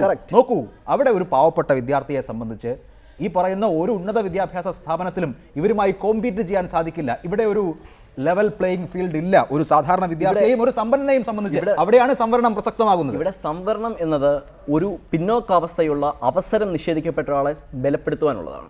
ഇവിടെ ഒരു സവർണൻ വേഴ്സസ് സവർണൻ ഒരു കോമ്പറ്റീഷൻ മോഡൽ അല്ല നമ്മൾ ഇതിനെ വേണ്ട. ഒരു പിന്നോക്കാവസ്ഥ, അപ്പോൾ ഒരു പിന്നോക്കാവസ്ഥ പരിഹരിക്കപ്പെട്ടിട്ടുണ്ട് എങ്കിൽ, ഒരു ലെവൽ പ്ലേയിങ് ഫീൽഡ് ഉണ്ടെങ്കിൽ, ഇവിടെ ഈ കോമ്പറ്റീറ്റീവ് എക്സാമുകൾക്കൊക്കെ പങ്കെടുക്കുന്ന ആളുകൾക്ക് ഒരേ നിലയിൽ അവരുടെ ശേഷി പ്രകടിപ്പിക്കാൻ കഴിയുന്ന സാമൂഹ്യ സാഹചര്യവും ഭൗതിക സാഹചര്യവും ഉള്ള നാട്ടിലാണ് നമ്മൾ ഇത് സംസാരിക്കുന്നതെങ്കിൽ ശരി. ഇന്ത്യ ഇപ്പോഴും അങ്ങനെ ഒരു രാഷ്ട്രമല്ല. അതുകൊണ്ടാണ് സംവരണം ആവശ്യമാകുന്നത്. എൻ്റെ ചോദ്യം അതുകൊണ്ട് തന്നെ ഞാൻ ചോദിച്ചത്, ഒരു MBBS ബിരുദധാരി അട്ടപ്പാടിയിൽ ജനിച്ചതുകൊണ്ടോ അതല്ലെങ്കിൽ മറ്റേതെങ്കിലും ആദിവാസി മേഖലയിൽ ജനിച്ചതുകൊണ്ടോ അദ്ദേഹം നമ്മൾ ഇവിടെ നിൽക്കുന്ന ആരെക്കാട്ടിലും പിന്നോക്കാവസ്ഥയിലല്ല. ഒരു ബിരുദധാരിയായ ഒരാൾ ഡോക്ടറാണ്, അവർ സമൂഹത്തിൽ ബഹുമാനിക്കപ്പെടുന്ന ഒരു വ്യക്തിയാണ്. അദ്ദേഹം ഉന്നത വിദ്യാഭ്യാസത്തിലേക്ക് മറ്റുള്ളവരുമായിട്ട് കോമ്പീറ്റ് ചെയ്യാൻ ബൗദ്ധികമായിട്ട് കേപ്പബിൾ ആണ് എങ്കിൽ ഒബ്വിയസ്ലി അദ്ദേഹം ബൗദ്ധികമായ കേപ്പബിലിറ്റി എന്നുള്ളത് എങ്ങനെ ഉണ്ടാകും? ഈവൻ MBBS കഴിഞ്ഞ ഒരാൾ PGക്ക് ശ്രമിക്കുന്നു, അവിടെയും ഈ കോച്ചിങ്ങിന്റെ അയാൾക്ക് ലഭ്യമാകുന്ന ഭൗതിക സാഹചര്യങ്ങളുടെ പ്രശ്നമുണ്ട്. അതില്ലാത്ത ഒരാളും അതുള്ള ആളും തമ്മിലുള്ള വ്യത്യാസം വളരെ പ്രകടമാണ്. ഇവിടെ ഒരു വിഷയം സാധാരണ, അപ്പോൾ അവിടെ എന്തിനാണ് സംവരണം നൽകുന്നത് എന്നുള്ളൊരു ചോദ്യം വരും. സംവരണം നൽകുന്നത് പിന്നോക്കാവസ്ഥ മാറ്റി നമ്മൾ ഒരാളെ ഇവിടെ ഇപ്പം ഉന്നത വിദ്യാഭ്യാസത്തെ പറ്റിയുള്ള വലിയ ചർച്ചകൾ നടന്നു. പക്ഷേ നമ്മൾ ആരും ചർച്ച ചെയ്യപ്പെടാത്തൊരു വിഷയമുണ്ട്. 2005 പാർലമെന്റ് ഭരണഘടനാ ഭേദഗതി കൊണ്ടുവന്നു. ആ ഭരണഘടനാ ഭേദഗതിയിൽ ആർട്ടിക്കിൾ 15 Clause 5 ഇൻസേർട്ട് ചെയ്തു.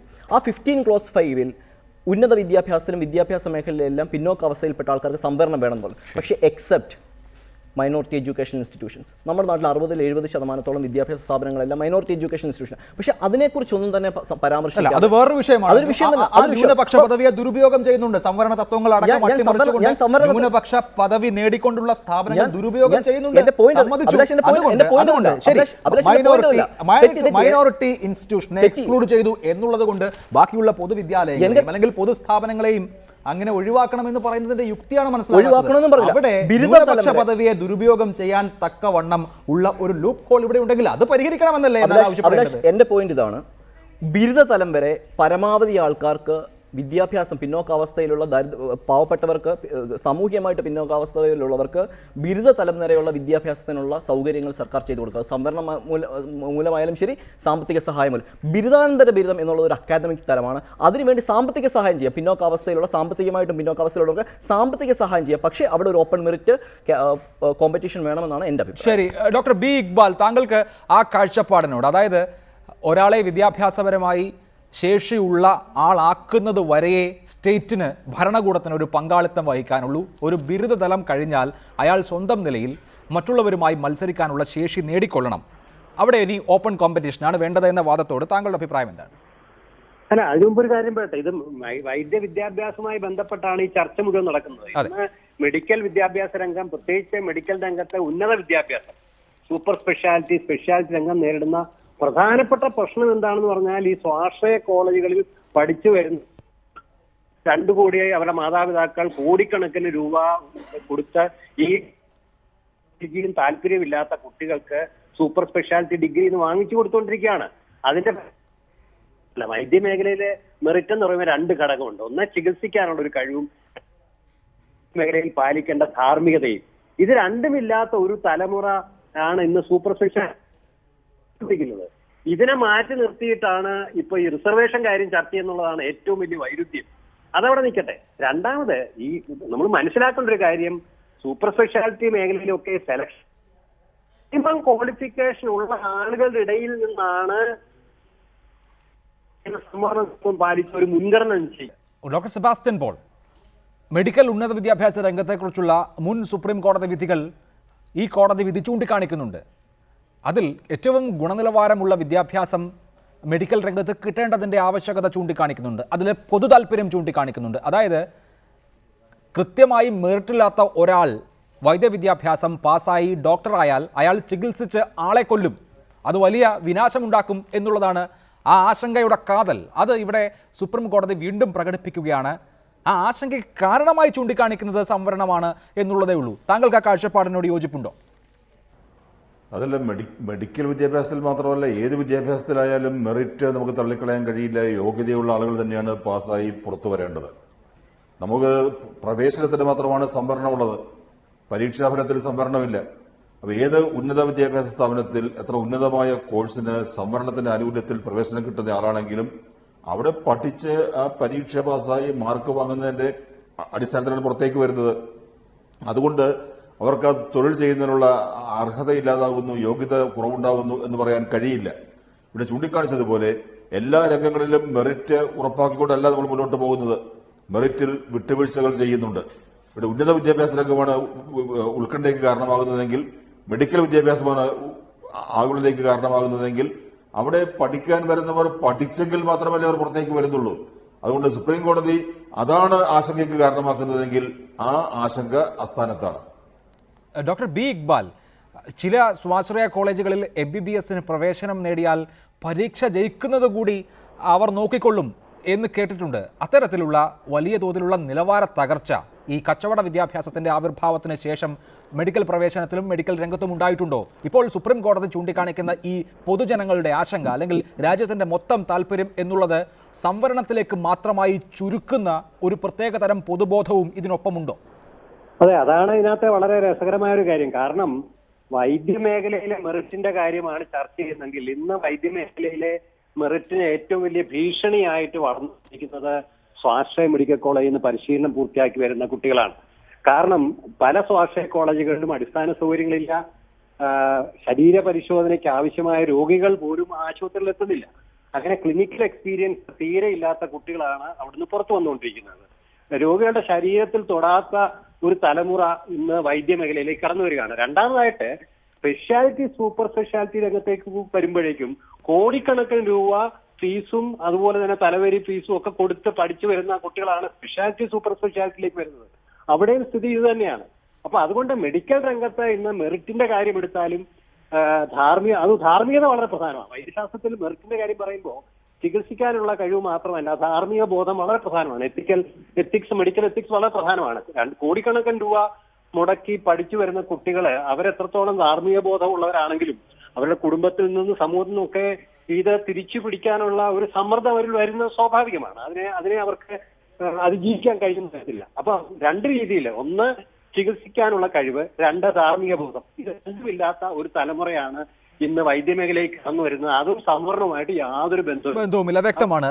ശ്രീ ഹാരിലാൽ, അങ്ങനെ പണമുള്ള ആളുകൾ മെറിറ്റില്ലാതെ കാശു കൊടുത്ത് ഉന്നത വിദ്യാഭ്യാസ രംഗത്ത് അവരുടെ സ്ഥാനം നേടുകയും അവർ എങ്ങനെയൊക്കെയോ കടന്നുകൂടുകയും ചെയ്യുന്ന കാര്യത്തിൽ ഈ മെറിറ്റിൻ്റെ ആശങ്ക എന്തുകൊണ്ടാണ് നിങ്ങളെപ്പോലെയുള്ള ആളുകൾക്കും സുപ്രീം കോടതിക്കും തോന്നാത്തത്? ആശങ്ക നമ്മളും പങ്കുവെക്കുന്നു. ഡോക്ടർ ഇക്ബാൽ പറഞ്ഞത് വളരെ ശരിയാണ്. ഇവിടെ നമ്മളെല്ലാവരും ഭീതിയോടുകൂടി തന്നെയാണ് ഇരിക്കുന്നത്. കാരണം എല്ലാവർക്കും അസുഖം വരും, നമ്മളെല്ലാവരും ആശുപത്രി പോകും. നമുക്ക് മെച്ചപ്പെട്ട ചികിത്സ ലഭ്യമാകേണ്ടതിന് ക്വാളിറ്റിയുള്ള ഡോക്ടേഴ്സ് തന്നെ ആവശ്യമാണ്. പക്ഷേ ഇവിടെ ശ്രദ്ധിക്കേണ്ട ഒരു വിഷയം, നമ്മളിപ്പോൾ ഇവിടെ സംസാരിച്ചു കൊണ്ടിരിക്കുന്ന ഒരു പിന്നോക്കാവസ്ഥയും സംവരണവും തമ്മിലുള്ളൊരു വിഷയമാണ്. ഇവിടെ ഉന്നത വിദ്യാഭ്യാസ മേഖലയിലേക്ക് പോകുന്ന കുട്ടികൾക്ക്, നേരത്തെ ഞാൻ ഒരു കാര്യം കൂടെ പറയാൻ വിട്ടുപോയിരുന്നു, അവർക്ക് സർക്കാരിൻ്റെ റിസർവേഷൻ അപ്പുറത്തേക്ക് അവർക്ക് മറ്റ് ഓപ്പൺ കാറ്റഗറിയിലുള്ള സ്റ്റുഡൻസുമായിട്ട് കോമ്പീറ്റ് ചെയ്യാൻ വേണ്ടി ട്രെയിനിങ്ങോ സാമ്പത്തിക സഹായം, അവർക്ക് കോച്ചിങ്ങിന് വേണമെങ്കിൽ ഫ്രീ കോച്ചിങ് പ്രൊവൈഡ് ചെയ്യാനുള്ള സംവിധാനം സർക്കാരിന് വേണമെങ്കിൽ ആലോചിക്കാവുന്നതാണ്. പക്ഷേ അതിന് പകരം അതിനും സംവരണം വേണം. എല്ലാം ഈ സംവരണം എന്ന് പറയുന്നൊരു വലിയൊരു രാഷ്ട്രീയ വിഷയമാണ്. ഓരോ രാഷ്ട്രീയ പാർട്ടികളും ഇലക്ഷൻ ആകുമ്പോഴത്തേക്ക് ഓരോരോ സമുദായങ്ങളെയും മറ്റും തൃപ്തിപ്പെടുത്താൻ വേണ്ടി പരസ്പരം തമ്മിലടുപ്പിക്കുക, ജനങ്ങളെ ഭിന്നിപ്പിക്കുന്ന ഒരു എലമെൻറ്റ് ഇതിനകത്തുണ്ട്. അതിന് പകരം തികച്ചും മെറിറ്റോറിയസ് ആയിട്ടുള്ള ആൾക്കാർ, ഇപ്പോൾ പിന്നോക്കാവസ്ഥയിലുള്ളവർ, സാമ്പത്തികമായിട്ടും സാമൂഹികമായിട്ടും പിന്നോക്കാവസ്ഥയിലുള്ള ആൾക്കാരാണെങ്കിൽ അങ്ങനെയുള്ള വിദ്യാർത്ഥികൾക്ക് ഫ്രീ കോച്ചിങ് അല്ലെങ്കിൽ ഫ്രീ ട്രെയിനിങ് എന്താണ് വേണ്ടതെന്ന് വെച്ചാൽ അങ്ങനെ കൊടുക്കാനുള്ളൊരു സംവിധാനം ഏർപ്പെടുത്തിക്കൊണ്ട് ഈ ഉന്നത വിദ്യാഭ്യാസ മേഖലയിൽ സംവരണം നിർത്തലാക്കണമെന്നുള്ള സുപ്രീം കോടതിയുടെ ഡയറക്ഷനോട് പൂർണ്ണമായി യോജിക്കുക. ശരി, എന്താണ് അക്കാര്യത്തിൽ കാഴ്ചപ്പാട് ശ്രീ വി ശിവദാസൻ?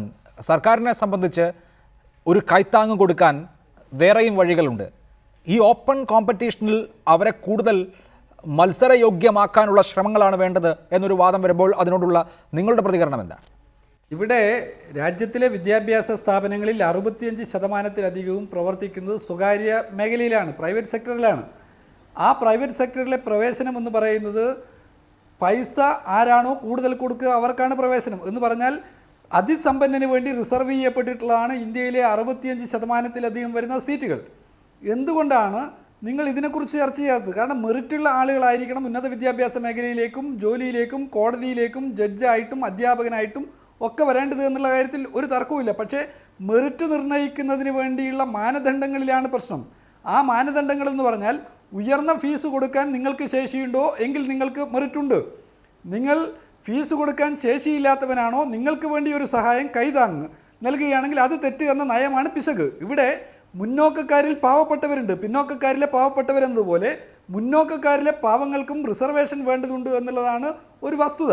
അതാണ് കേരളത്തിലെ ഇടതുപക്ഷ ജനാധിപത്യ മുന്നണിയുടെ ഗവൺമെൻറ് MA ബേബി വിദ്യാഭ്യാസ മന്ത്രിയായിരിക്കെ വിദ്യാഭ്യാസ സ്ഥാപനങ്ങൾക്കകത്ത് മുന്നോക്കക്കാരിലെ പിന്നോക്കക്കാർ, സാമ്പത്തികമായി പിന്നണിയിൽ കിടക്കുന്ന ആളുകൾക്ക് വിദ്യാഭ്യാസ മേഖലയിൽ സംവരണം ഏർപ്പെടുത്തിയ നിയമനിർമ്മാണം അത് രാജ്യത്തിന് മാതൃകയായിട്ടുള്ള നിയമനിർമ്മാണമായിരുന്നു. ആ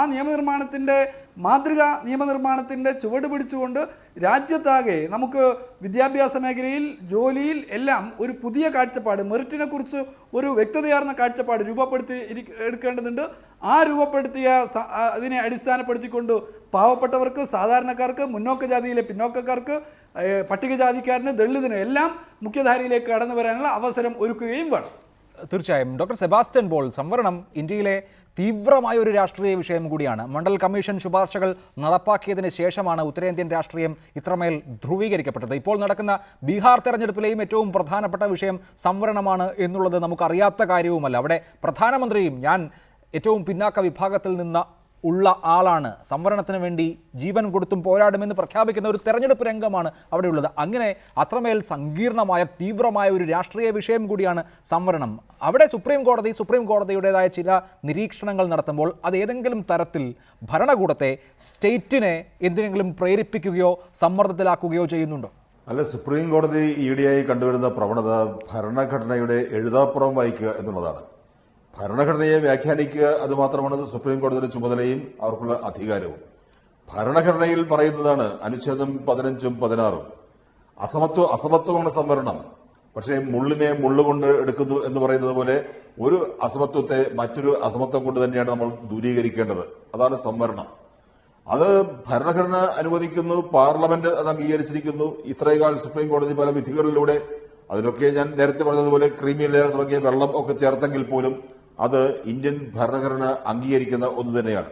സാമൂഹിക നീതിയുടെ ഒഴിവാക്കാനാവാത്ത ഉപകരണമായി, മാധ്യമമായി നമ്മൾ സംവരണത്തെ കാണുന്നു. ഇപ്പോൾ സംവരണം ഒരു രാഷ്ട്രീയ വിഷയമായി വീണ്ടും മാറിയിരിക്കുകയാണ്. പട്ടേൽമാരുടെ സമരം നടക്കുന്നു, ബീഹാർ തുടങ്ങിയ സംവരണത്തിന്റെ കേന്ദ്രങ്ങളാണ് അവിടെയൊക്കെ അത് രാഷ്ട്രീയ വിഷയമായിരിക്കുന്നു. സംവരണം ഒഴിവാക്കണമെന്ന് ഭരണപക്ഷത്ത് നിൽക്കുന്നവർ ആവശ്യപ്പെടുന്നു. അങ്ങനെയുള്ള ഒരു അവസരത്തിൽ സുപ്രീം കോടതി തീർത്തും അനുചിതമായ, അവരുടെ അധികാരപരിധിക്ക് പുറത്തു നിൽക്കുന്ന ഒരു അഭിപ്രായ പ്രകടനം നടത്താൻ പാടില്ലായിരുന്നു. റൈറ്റ്, വ്യക്തമാണ് ആ നിലപാട്. അഡ്വക്കേറ്റ് ഹാരിലാൽ, സംവരണം അങ്ങനെ എല്ലാ കാലത്തും രാഷ്ട്രീയ ധ്രുവീകരണത്തിനുള്ള ഒരു ആയുധമായി മാറുന്ന പശ്ചാത്തലത്തിൽ കൂടിയാണ് സുപ്രീം കോടതിയുടെ ഈ നിരീക്ഷണങ്ങൾ വന്നിട്ടുള്ളത് എന്ന് അങ്ങേയറ്റം പ്രസക്തമാണ്. ഇവിടെ ഏതെങ്കിലും തരത്തിലുള്ള അന്തഃഛിദ്രങ്ങൾ ഉണ്ടാക്കാവുന്ന വിധത്തിൽ, അല്ലെങ്കിൽ വ്യാഖ്യാനങ്ങൾക്ക് ഇട നൽകാനാവുന്ന വിധത്തിലുള്ള അഭിപ്രായ പ്രകടനങ്ങൾ യഥാർത്ഥത്തിൽ നേരത്തെ അഡ്വക്കേറ്റ് കാളീശ്വരം രാജ് ചൂണ്ടിക്കാണിച്ചതുപോലെ ഈ കേസിൽ ജാതി സംവരണം ഒരു വിഷയമേ അല്ല എന്നിരിക്കലും പ്രകടിപ്പിക്കേണ്ട കാര്യമുണ്ടായിരുന്നു. ആ നിലയ്ക്ക് നോക്കുമ്പോൾ ഞാൻ നേരത്തെ എൻ്റെ ചോദ്യത്തിൽ പ്രകടിപ്പിച്ച ഒരു അഭിപ്രായത്തോട് താങ്കൾ വിയോജിച്ചല്ലോ, വർഗ സ്വഭാവം എന്ന്. എങ്ങനെയാണോ ഞങ്ങളുടെ സാമൂഹ്യ ജീവിതം അതുതന്നെയായിരിക്കും ഇന്ത്യയുടെ മൊത്തം സാമൂഹ്യ ജീവിതം എന്ന ഒരു ധാരണയിൽ, എന്ന ഒരു ചില്ലു കൊട്ടാരത്തിലിരുന്നായിരിക്കാം ഒരുപക്ഷെ ഇത്തരത്തിലുള്ള ഒബ്സർവേഷനുകൾ വരുന്നത്. ഒരു രാഷ്ട്രീയ വിഷയം കൂടിയായ ഒരു സംഗതിയിൽ സുപ്രീം കോടതി അഭിപ്രായം പറയുമ്പോൾ കുറേയൊക്കെ മിതത്വം വേണ്ടേ? ഇവിടെ വർഗസ്വഭാവം എന്ന് പറഞ്ഞതിനെയാണ് ഞാൻ വിമർശിച്ചത്. സുപ്രീം കോടതിയുടെ വർഗസ്വഭാവം, സുപ്രീം കോടതി എന്ന് പറയുന്ന ഇന്ത്യ സുപ്രീം കോടതി ജഡ്ജിമാരുടെ എന്ന് ഞാൻ തിരുത്താം. ഇത് ഒരു വർഗസ്വഭാവത്തിൻ്റെ വിഷയമല്ല. ഒരു കേസ് പരിഗണനയ്ക്ക് വരുമ്പോഴാണ് സുപ്രീം കോടതി അഭിപ്രായം പറഞ്ഞത്. ഒബിയസ്ലി ജഡ്ജിമാരിൽ കൂടെ തന്നെയാണ് അഭിപ്രായം വരുന്നത്. അത് സുപ്രീം കോടതിയുടെ അഭിപ്രായമാണ്, അത് രാജ്യത്തിൻ്റെ നിയമവുമാണ്. ഇവിടെ വിഷയം നമ്മളിപ്പോൾ ഒരുപാട് കാര്യങ്ങളെക്കുറിച്ച് പറഞ്ഞു, മെറിറ്റിനെ കുറിച്ച് പറഞ്ഞു. പക്ഷെ ശരിക്കും നമ്മൾ ചിന്തിക്കേണ്ട വിഷയം സുപ്രീം കോടതിയുടെ വിധി രാജ്യത്തിന്റെ നിയമമാണെന്ന് പറഞ്ഞു. 2008 April 10 Ashok Kumar Thakur versus union of India കേസിൽ സുപ്രീം കോടതിയുടെ വിധി ഇതുവരെയുള്ള എല്ലാ സംവരണങ്ങളെയും, അതായത് 27% OBC കോട്ടയെ കൂടി അംഗീകരിച്ചുകൊണ്ടുള്ളതാണ്. അത് ലോ ഓഫ് ദി ലാൻഡ് ആണല്ലോ. കറക്റ്റ്. പിന്നീട് വരുന്ന നിയമം, വിധിന്യായങ്ങളാണ്. ഇവിടെ വിധിന്യായമല്ല, പരാമർശങ്ങൾ. ഇവിടെ പിന്നോക്കാവസ്ഥയെക്കുറിച്ച് കാര്യമായി ചർച്ചകൾ നടക്കുന്നില്ല. മെറിറ്റിനെക്കുറിച്ച് നമ്മൾ ചർച്ച നടക്കുന്നു. ഈ പിന്നോക്കാവസ്ഥ എവിടെ വരുന്നു? ഒരാൾക്ക് എപ്പോഴാണ് പിന്നോക്കാവസ്ഥയുള്ളത്? സാമ്പത്തികവും സാമൂഹികവുമായി പിന്നോക്കാവസ്ഥയിൽ നിൽക്കുന്ന ഒരാൾ ഗ്രാജുവേറ്റ് ആകുന്നതോട്, അല്ലെങ്കിൽ ഇപ്പോൾ നിലവിലുള്ള വിഷയം ഒരു ഡോക്ടർ ആവുന്നത് കൂടി അയാൾ അപ്പോഴും ഒരു സാമൂഹികമായി പിന്നോക്കാവസ്ഥയിൽ തുടരുകയാണ് എന്നുള്ള വാദമാണ് അംഗീകരിക്കാൻ ബുദ്ധിമുട്ടുള്ളത്. അയാൾ ഉന്നത വിദ്യാഭ്യാസം നേടാൻ ശ്രമിക്കുമ്പോൾ തീർച്ചയായിട്ടും ഓപ്പൺ ഗവൺമെൻറ് എല്ലാവിധ സഹായങ്ങളും കൊടുക്കണം. ഫ്രീ കോച്ചിങ് വേണമെങ്കിൽ അത് കൊടുക്കണം, ട്രെയിനിങ് വേണമെങ്കിൽ അങ്ങനെ കൊടുക്കണം. പക്ഷേ അപ്പോഴും നിങ്ങൾ പിന്നോക്കാവസ്ഥയിലാണെന്ന് സർക്കാരുകളും രാഷ്ട്രീയ കാട്ടുകളും, നിങ്ങളൊരു ഡോക്ടറാണ് ശരി, പക്ഷേ നിങ്ങൾ പിന്നോക്കാവസ്ഥയിലാണ്. ഒരു ഓപ്പൺ കാറ്റഗറിയിൽ മറ്റുള്ളവരുമായിട്ട് കോമ്പീറ്റ് ചെയ്യാൻ നിങ്ങൾക്ക് ഇപ്പോഴും യോഗ്യതയില്ല എന്ന് പറയുന്നത് പിന്നോക്ക സമുദായങ്ങളുടെ അല്ലെങ്കിൽ പിന്നോക്ക വിഭാഗത്തിൽപ്പെട്ട ജനങ്ങളുടെ ആത്മാഭിമാനത്തിന് നേരെ അവർ നിങ്ങൾ ഇന്നും അങ്ങനെ തന്നെ ആണ് എന്ന് അടിച്ചേൽപ്പിക്കുന്ന സൈക്കോളജിക്കൽ അറ്റാക്ക് കൂടിയാണെന്നാണ് പറയുന്നത്. അങ്ങനെയാണോ ശ്രീ വി ശിവദാസൻ, നിങ്ങൾ കുറച്ച് പിന്നാക്കമാണ്, പിന്നിൽ നിൽക്കേണ്ടവരാണ് എന്ന മാനസികമായ ഒരു വിധേയത്വം അടിച്ചേൽപ്പിക്കുന്നുണ്ടോ? അദ്ദേഹത്തിൻ്റെ നിരീക്ഷണത്തോട് വളരെയേറെ വേദനയുണ്ട്. കാരണം എന്താണ് ഇന്ത്യ എന്ന് അദ്ദേഹം മനസ്സിലാക്കിയിട്ടില്ല എന്ന് തോന്നുന്നു. പഞ്ചായത്ത് പ്രസിഡന്റായി തിരഞ്ഞെടുക്കപ്പെട്ട ആൾക്ക് പഞ്ചായത്ത് പ്രസിഡന്റ് പദം ഏറ്റെടുക്കാൻ പറ്റാത്ത, ജാതിയിൽ താണുപോയി എന്നതുകൊണ്ട് ഡോക്ടറായി നിശ്ചയിക്കപ്പെട്ട മേഖലയിലേക്ക്, പഞ്ചായത്തിലേക്ക്, വില്ലേജിലേക്ക്, ആ വില്ലേജിലെ ജാതി മേധാവികൾ കടന്നു ചെല്ലാൻ അനുവദിക്കാത്ത ഡോക്ടർമാരില്ല. ഇന്ന് ഡോക്ടർ പരിശോധിക്കുകയാണെങ്കിൽ ഞാൻ ആശുപത്രിയിലേക്ക് വരില്ല എന്ന് പറയുന്ന ചിന്തിക്കുന്ന രോഗികളില്ല. എന്ന് പറഞ്ഞാൽ അത്രയേറെ ജാതിബോധത്തിൻ്റെ ഒരു വല്ലാത്ത ഒരു ബന്ധിതമായിട്ടുള്ള ഒരു സാമൂഹ്യ ഘടനയുള്ള ഇന്ത്യ രാജ്യത്തിനകത്ത് ആ ഇന്ത്യയെ ജാതി മേധാവിത്വം, ജാത്യാചാരങ്ങൾ അതിനെ ഇല്ലാതാക്കുന്നതിന്, ഒപ്പം ഈ പിന്നണിയിൽ കിടക്കുന്ന ആളുകളെ പ്രൊമോട്ട് ചെയ്യുന്നതിന് ഇന്ന് സംവരണം ഒരു കൈത്താങ്ങാണ്. ജാർഖണ്ഡിലെയും ഹരിയാനയിലെയും രാജസ്ഥാനിലെയും മധ്യപ്രദേശിലെയും എല്ലാം നിന്ന് ഓരോ ദിവസവും വരുന്ന വാർത്തകൾ അത് തന്നെയാണ് പ്രൂവ് ചെയ്തുകൊണ്ടേയിരിക്കുന്നത്. ദണ്ഡിതനായി പോയി എന്ന കാരണത്താൽ ചുട്ടരിക്കപ്പെട്ട പ്രശ്നം നോക്കൂ, അതൊരു മൈൻഡ് സെറ്റിൻ്റേത് കൂടിയാണ്. ജിതൻ റാം മഞ്ചി മഹാദലിതനാണ്, മുഷാഹർ വംശജനാണ്. അദ്ദേഹം ബീഹാറിന്റെ മുഖ്യമന്ത്രി ആയിരുന്ന ഘട്ടത്തിൽ ഉദ്യോഗസ്ഥർ ഒരു ദലിതനെ അനുസരിക്കുകയോ എന്നുള്ള മാനസികാവസ്ഥയിലായിരുന്നു. ഒരു മുഖ്യമന്ത്രിയോടൊപ്പം ഭക്ഷണം കഴിക്കാൻ അദ്ദേഹത്തിൻ്റെ സ്വന്തം ഉദ്യോഗസ്ഥർ മടിച്ചിരുന്ന, ജാതീയമായ കാരണം കൊണ്ട് മടിച്ചിരുന്ന ഒരു കാലഘട്ടത്തിലെ ഒരു നാട്ടിലാണ് നമ്മൾ ജീവിക്കുന്നത്. അവിടെയാണ് ഈ സംവരണത്തെക്കുറിച്ച് പറയുന്നത്. ഈ മനുഷ്യൻ്റെ മാനസികാവസ്ഥ ക്രിയേറ്റ് ചെയ്യപ്പെടുന്നത് ഇപ്പം ഒരു സോഷ്യൽ ചേഞ്ച് വരുന്നത് ഒരു സ്വാഭാവിക പ്രക്രിയ അനുവദിക്കണം. ഇവിടെ ഒരു സ്വന്തമായിട്ട് നേട്ടങ്ങൾ, ഇപ്പോൾ KR നാരായണൻ, നമ്മളെല്ലാവരും ബഹുമാനിക്കുന്ന ഭാരതത്തിൻ്റെ മുൻ രാഷ്ട്രപതി, അദ്ദേഹം എന്ത് സംവരണത്തിൻ്റെ അടിസ്ഥാനത്തിലാണ് രാഷ്ട്രപതിയായത്? അദ്ദേഹത്തിനെ ആരും ബഹുമാനിക്കുന്നില്ലേ? ഇവിടെ ചോദിക്കുന്ന ഒരു സ്വന്തമായിട്ട് കഴിവ് കൊണ്ട്, സ്വന്തം പ്രയത്നം കൊണ്ട് നേടി എല്ലാവരെയും നമ്മൾ ബഹുമാനിക്കും. പക്ഷേ സംവരണം എന്നതുകൊണ്ട് മാത്രം സംവരണം, നിങ്ങൾ ഒരു സർക്കാരിൻ്റെ സഹായം സ്വീകരിച്ചുകൊണ്ട് അവരുടെ ആത്മാഭിമാനത്തിന് ഒരു സൈക്കോളജിക്കൽ, ശരിക്കും പറഞ്ഞ ഒരു സൈക്കോളജിക്കൽ അറ്റാക്കാണ്. ഡോക്ടർ സെബാസ്റ്റ്യൻ പോൾ, സംവരണം രണ്ടു തരം പൗരന്മാരെ സൃഷ്ടിക്കുന്നുണ്ടോ? പിന്നാക്കക്കാരൻ എന്ന മാനസികമായൊരു അടിമത്തം, പിന്നാക്കക്കാരൻ എന്ന ഒരു ചാപ്പകുത്തൽ ഇതിൻ്റെ ഭാഗമായി ഉണ്ടാകുന്നുണ്ടോ? അങ്ങനെ ഒരു ദുരന്ത ഫലം ഇതിനുണ്ടോ? അല്ല, തീർച്ചയായും അത് ഒരു വിഷയം തന്നെയാണ്. പിന്നോക്കം എന്ന ലേബൽ ഒട്ടിച്ചുകൊണ്ട് എല്ലാ കാലത്തും ജീവിക്കുമ്പോൾ അവർ മാനസികമായി പിന്നോക്കമായി പോകും എന്നത് ശരിയാണ്. പക്ഷെ അതിൽ നിന്ന് അവരെ മോചിപ്പിക്കണം. അവരെ എപ്രകാരം, ഇത് ഇന്ത്യയിൽ നമുക്കറിയാമല്ലോ, ചരിത്രം അറിയാമല്ലോ, സഹസ്രാബ്ദങ്ങളുടേതായ ഒരു ചരിത്രം അതിനുണ്ട്, പശ്ചാത്തലമുണ്ട്. അതിൽ നിന്ന് അവരെ മോചിപ്പിക്കുന്നതിനുള്ള പരിശ്രമത്തിന്റെ ഭാഗമായിട്ടാണ് സംവരണം എന്ന തത്വം നമ്മൾ ആവിഷ്കരിച്ചത്. പക്ഷേ ഭരണഘടനയിൽ വിഭാവന ചെയ്തതുപോലെ ആദ്യം 10 വർഷം, പിന്നെ 20 വർഷം, ഇപ്പോൾ 6 ദശകം കഴിഞ്ഞു 70ലേക്ക് നമ്മൾ എത്തുന്നു. ഇപ്പോഴും നമുക്കത് ഒഴിവാക്കാൻ കഴിഞ്ഞിട്ടില്ല. അതുകൊണ്ട് അവരെ ആ പിന്നോക്കാവസ്ഥയിൽ നിന്ന് സമ്പൂർണ്ണമായും വിമോചിപ്പിച്ച് ഇന്ത്യയിൽ വിവേചനമില്ലാത്ത ഒരേ ഒരു തരം പൗരന്മാർ എന്ന അവസ്ഥയിലേക്ക് കാര്യങ്ങൾ എത്തിക്കണം. പക്ഷേ അത് എത്തിക്കുന്നതിന് ഇപ്പോൾ നമുക്ക് സംവരണം ആവശ്യമുണ്ട്. ഇപ്പോൾ നമുക്കിപ്പോൾ KR നാരായണന്റെ പേരുടെ പരാമർശിക്കുകയുണ്ടായല്ലോ. KR നാരായണൻ രാഷ്ട്രപതിയായത് മെറിറ്റിന്റെ അടിസ്ഥാനത്തിലായിരുന്നില്ല. അദ്ദേഹം രാഷ്ട്രപതിയായത് ജാതിയുടെ മാത്രം അടിസ്ഥാനത്തിലായിരുന്നു. പക്ഷേ രാഷ്ട്രപതി ഭവനിലെത്തിയ KR നാരായണൻ ഇന്ത്യയുടെ ചരിത്രത്തിലെ മികച്ച രാഷ്ട്രപതിമാരിൽ ഒരാളായി എല്ലാവരുടെയും ആദരവിന് പാത്രമായി. ആ രീതിയിലാണ് നമുക്ക് ഇവരെ ഉയർത്തിക്കൊണ്ടുവരിക. അവരുടെയൊക്കെ മനസ്സിലുള്ള ആ അടിമത്ത മനോഭാവം അല്ലെങ്കിൽ പിന്നോക്കാവസ്ഥ അത് മാറ്റിയെടുക്കുക. അതിനുള്ള ശക്തമായ മാധ്യമം എന്ന നിലയിൽ സംവരണം കുറെ കാലം കൂടി ഇന്ത്യയിൽ നിലനിർത്തേണ്ടി വരും. റൈറ്റ്. ശ്രീ വി ശിവദാസൻ, സംവരണക്കാരൻ അല്ലെങ്കിൽ പിന്നാക്കക്കാരൻ എന്നുള്ളത് ഒരു അധിക്ഷേപ പദം കൂടിയാകുമ്പോഴാണ് ഈ ചർച്ചയ്ക്ക് പ്രസക്തി ഉണ്ടാകുന്നത്. നോക്കൂ, ഉപലോകായുക്ത കഴിഞ്ഞ ദിവസം നടത്തിയ ഒരു പരാമർശം, ഫയലുകൾ എനിക്ക് തരാത്തത് ഞാനെന്താ പട്ടികജാതിക്കാരനായതുകൊണ്ടാണോ എന്നായിരുന്നു. അത്തരത്തിൽ രൂഢമൂലമായ ഒരു പൊതുബോധം കൂടിയുണ്ട്. അതുകൊണ്ട് എല്ലാ കാലത്തേക്കും സംവരണം എന്ന് പറയുന്നതിനപ്പുറത്ത് ഈ വിഷയങ്ങളെയൊക്കെ അഭിസംബോധന ചെയ്യാതെ, ഈ സാമൂഹ്യ വിഷയങ്ങളെയൊക്കെ കണ്ടുകൊണ്ടല്ലാതെ നമുക്ക് മുന്നോട്ട് പോകാൻ സാധിക്കുമോ? പിന്നോക്കക്കാരൻ എന്നുള്ള ബോധം വരുന്നത് സംവരണം കൊടുക്കുന്നത് കൊണ്ടല്ല. പിന്നോക്കക്കാരനായി ഭരണകൂടം അവരെ മാറ്റി തീർക്കുകയാണ്. നോക്കൂ, എല്ലാ ആനുകൂല്യങ്ങളും അനുഭവിക്കാൻ കഴിയുന്ന, എല്ലാ സൗകര്യങ്ങളും അനുഭവിക്കാൻ കഴിയുന്ന ഒരു ശതമാനം രാജ്യത്ത് ജീവിക്കുന്നു. എന്നാൽ ഈ രാജ്യത്തിലെ രാജ്യത്ത് മനുഷ്യൻ എന്ന നിലയിൽ ജീവിക്കാൻ, വിദ്യാഭ്യാസം നേടാൻ, ഭക്ഷണം കഴിക്കാൻ, വസ്ത്രം ധരിക്കാൻ, സൗകര്യപ്രദമായ പാർപ്പിടത്തിൽ താമസിക്കാൻ സൗകര്യമില്ലാത്ത ഒരു വിഭാഗം ഉണ്ടാകുന്നു. അപ്പോൾ ആ ജനതയാണ് പിന്നോക്ക വിഭാഗം. ആ പിന്നോക്ക വിഭാഗത്തിൻ്റെ സ്ഥിതി നിങ്ങൾ നോക്കുക. ഇന്ത്യയിൽ ഉന്നത വിദ്യാഭ്യാസ മേഖലയെടുത്താൽ എയിംസിൽ, IIT-യിൽ, IIM-ൽ ഇവിടങ്ങളിലൊക്കെ പഠിക്കുന്നവരുടെ കൂട്ടത്തിൽ കർഷക തൊഴിലാളികളുടെ മക്കൾ എത്ര ശതമാനമുണ്ട്? 1% പോലുമില്ല. ഇന്ത്യയിലെ സെൻട്രൽ യൂണിവേഴ്സിറ്റികൾ എടുക്കുക, ജവഹർലാൽ നെഹ്റു യൂണിവേഴ്സിറ്റി വളരെ പ്രശസ്തമായിട്ടുള്ള സർവകലാശാലയാണല്ലോ, അല്ലെങ്കിൽ ഹൈദരാബാദ് സെൻട്രൽ യൂണിവേഴ്സിറ്റി, ഇവിടങ്ങളിൽ എത്ര ശതമാനമാണ് സാധാരണക്കാർ, സമൂഹത്തിൽ ഏറ്റവും പിന്നണിയിൽ കിടക്കുന്ന ആളുകളുടെ മക്കളുള്ളത്? ഇനി ഇതര പ്രൈവറ്റ് യൂണിവേഴ്സിറ്റി എടുക്കുക. ഇന്ത്യയിലെ ഏറ്റവും പ്രധാനപ്പെട്ട പ്രൈവറ്റ് യൂണിവേഴ്സിറ്റിയായ അമിതി യൂണിവേഴ്സിറ്റിക്കകത്ത് 10,000 രൂപ പ്രതിമാസം താഴെ, 10,000-ൽ താഴെ വരുമാനമുള്ള 1% ആളുകൾ പോലുമില്ല. നിങ്ങൾക്ക് കാണിക്കാൻ പറ്റില്ല. അപ്പോൾ അത് കാണിക്കുന്നത് ഇന്ത്യയിൽ പിന്നോക്കക്കാരായി, സാമ്പത്തികമായി സാമൂഹ്യമായി പിന്നോക്കക്കാരായി ഒരു വലിയ വിഭാഗത്തെ തള്ളി നിൽക്കുന്ന ഭരണകൂടത്തിൻ്റെ നയസമീപനം, ആ നയസമീപനമാണ് മാറ്റേണ്ടത്. അതിനുവേണ്ടിയാണ് നമ്മളെല്ലാം ശബ്ദിക്കേണ്ടത് എന്നുള്ളതാണ്. അതിലൂടെ മാത്രമേ ഈ ജനവിഭാഗത്തെ, പിന്നോക്ക ജനവിഭാഗത്തെ സമൂഹത്തിന്റെ മുഖ്യധാരയിലേക്ക് കൊണ്ടുവരാൻ സാധിക്കുകയുള്ളൂ. തീർച്ചയായും പിന്നാക്ക ജനവിഭാഗങ്ങൾക്ക് കൈത്താങ്ങ് ഇനിയും ആവശ്യമാണ് എന്നുള്ള കാര്യത്തിൽ തർക്കമില്ല.